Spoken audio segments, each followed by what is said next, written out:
But anyway, but I've taken now 3 cognitive tests. I've aced every single one of them.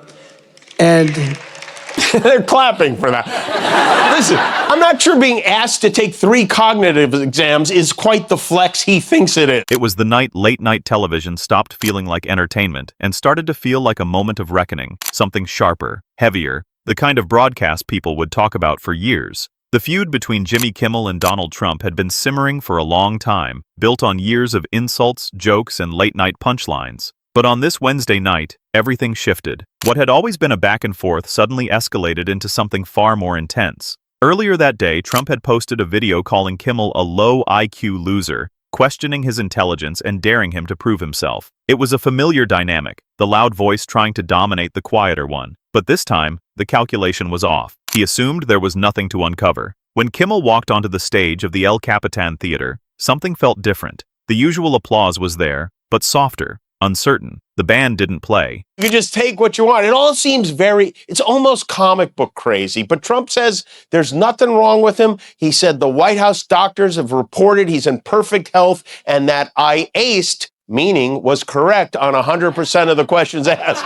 He defines the word aced for, like we're the ones with dementia. I aced for the 3rd straight time my cognitive exam, something which no other president or previous vice president was willing to take. The energy was tense. Instead of standing for his monologue, Kimmel walked straight to his desk and sat down. In front of him, he placed an old gray cardboard file box. It looked worn, like it had been sitting untouched for decades. On the side, written in faded marker, were the letters, NMA, 1964. It is so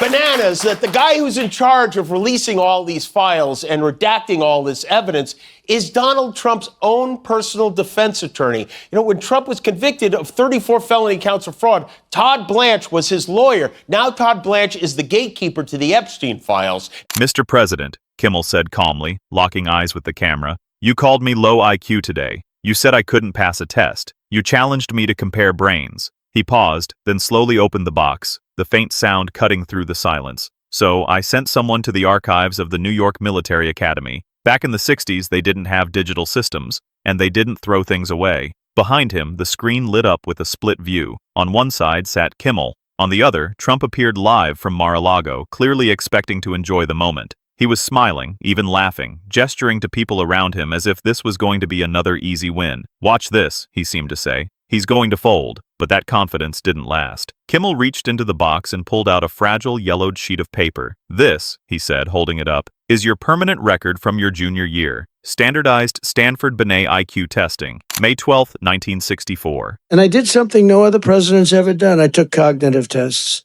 because I know that, and by the way, not easy. Not easy. Oh, well, tell us about the questions you answered. You know, the first question is like, what is this? And they show a lion, a giraffe, a fish, and a hippopotamus, right? And they say, which is the giraffe? So that's the only question. But what happens is it then gets harder. Harder than that? I find that hard to believe. You know, we've been hearing so much about these cognitive tests he keeps acing. You guys know what ace means? You've told people you're a genius, Kimmel continued, adjusting his glasses. You've said you have one of the best brains. So let's look at what the record says. He glanced down and began reading. Verbal aptitude, 42nd percentile. A murmur moved through the audience. Abstract reasoning, 38th percentile. Kimmel paused. On the other side of the screen, Trump stood up, visibly agitated now. He raised his hands, shaking his head. Don't! That's illegal! Don't do it! He shouted. But Kimmel didn't stop. 89, Kimmel said, letting the number sit in the air. An IQ score of 89. Below average. Not a genius. Not even gifted. For a moment, everything froze. Then the reaction came fast. Trump exploded in anger, his voice breaking through the audio. Lies! That's fake. I'm a super genius. The camera shook as he lunged forward, knocking it off balance. The screen spun wildly, brief flashes of the room before cutting out completely. Just before the feed died, one final line slipped through. Who gave him that? Back in the studio, the silence was heavy. The audience didn't know how to react. They hadn't just heard a number. They had watched a moment unravel in real time.